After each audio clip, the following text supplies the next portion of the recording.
What's up? This is the Meepo Flow. It's a budget-friendly e-skateboard that promises insane carving, a top speed of 32 miles an hour, or for our non-American folk, 52 kilometers per hour.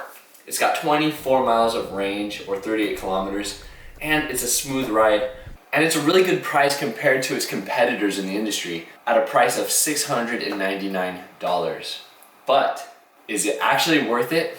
Well, I put it to the test, and I gotta be honest, I did not expect this.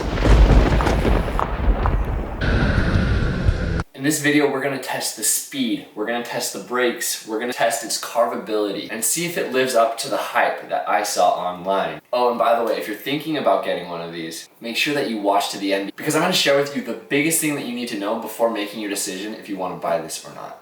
So right out of the box, we have the Meepo Flow itself, already constructed, ready for you to ride. The board features dual kingpin trucks, which supposedly makes a very surf-like feel. We will have to see if that's true. Continuing with the surf-like theme, we have a surfboard-shaped board, as well as a traction pad on the back for extra grip and comfort. Additionally, in the box, we got the remote control, we got a charger, and we got some instruction booklets, which we're gonna toss to the side and probably need in a little bit.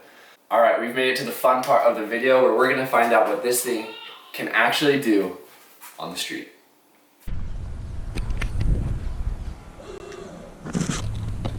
All right, let's try this thing out now. All right, so here I am getting on for the first test ride, starting off nice and slow just to get a feel for this. You can always accelerate slow at the beginning until you get used to it. Remember, don't just go pedal to the metal, guns blazing when you first hop on. I love how carvy this is. As far as carvability goes, I'm gonna have to give this a 10 out of 10. It is such a fun ride. It's really good at carving. I'm loving that. It brakes really easily. A little note, whenever you're accelerating or decelerating, adjust your weight accordingly. If you're going forward, lean forward. If you're going backwards, lean backwards just a little bit, because you're going to want to counter the inertia and the momentum of not only your body moving, but the board moving under you. How's my baby? Hi, baby. Hi. How's my baby?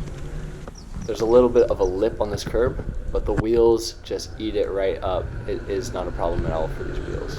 So I'm giving this board an 8 out of 10 for comfortability because of its effortless ride and smoothness. Now it's time for a speed test.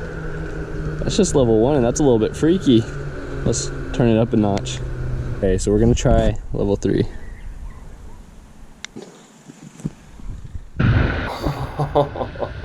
This thing is so quick. It gets up to speed super fast, super high speed acceleration. But again, it's all in control of your thumb. So you literally go as fast as you want.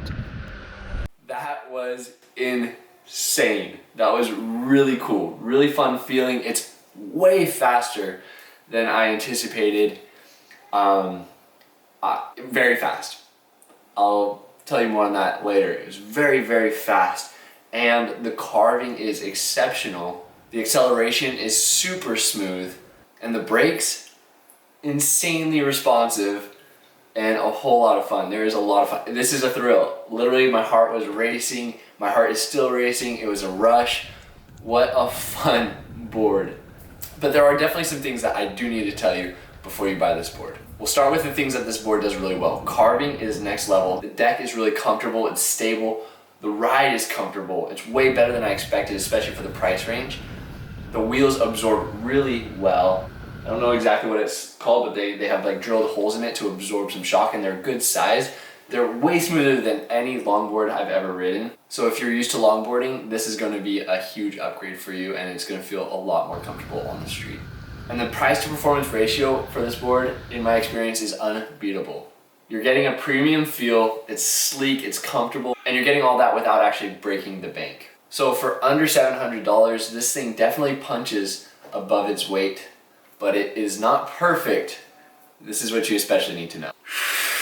So the first thing that I don't necessarily love is actually the remote itself. When you have a car or any type of vehicle, you know the quality when you feel the fob or the key that when you pick it up. It's high quality. Now this one, it's not bad. It's kind of actually got a sleek design, but it just feels a little bit cheap. It's plastic, and if you did drop it at high speeds, I'm not positive if this would keep up with you. So this could be one of those replacement parts in the future. I'm sure it's not gonna break the bank either, but that was one nitpicky thing that doesn't quite matter to me. It might matter to some. On a serious note, something that I did notice is that the speed might even be a little bit too much for some.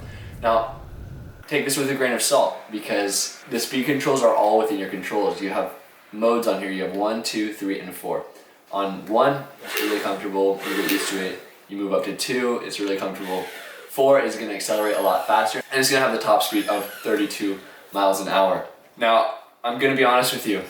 The top speed I got on this board comfortably was 25 miles an hour. And I say comfortably with some resistance because it's such a carvy board. I got speed wobbles at that speed.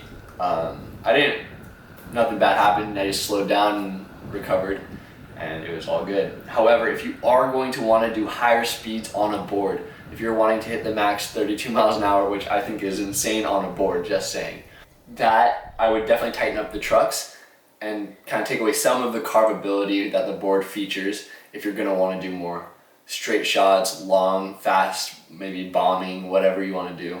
It has the abilities, which is cool. That is just something that you need to know. It's not comfortable to carve at high speeds, and if you have your trucks a little bit looser, you're going to get speed wobbles at high speeds. That's something I noticed at 25 miles an hour. I tightened them up a little bit and it improved. Alright, so is this the board for you or not? I believe that this board is for you. If you like to enjoy the ride, it's fun, you want to be carving, you still want to have the ability to go fast, but you're mostly there to enjoy the journey, enjoy the ride as you're going places. Riding in style, having fun. Now on the other hand, if you're looking for something that is going to be ultra high range, ultra high speeds, you're looking for like 40 to 50 miles an hour, which I believe is insane on a board in general. But if that's what you're looking for, this is not the board for you. This is playing fast for most people, myself included. I would consider myself a speed demon. I'm a thrill seeker. And this board is plenty fast for me. So if you're thinking about grabbing one of these, I will drop a link below. If I can get you guys a coupon code, I will link it in the description below.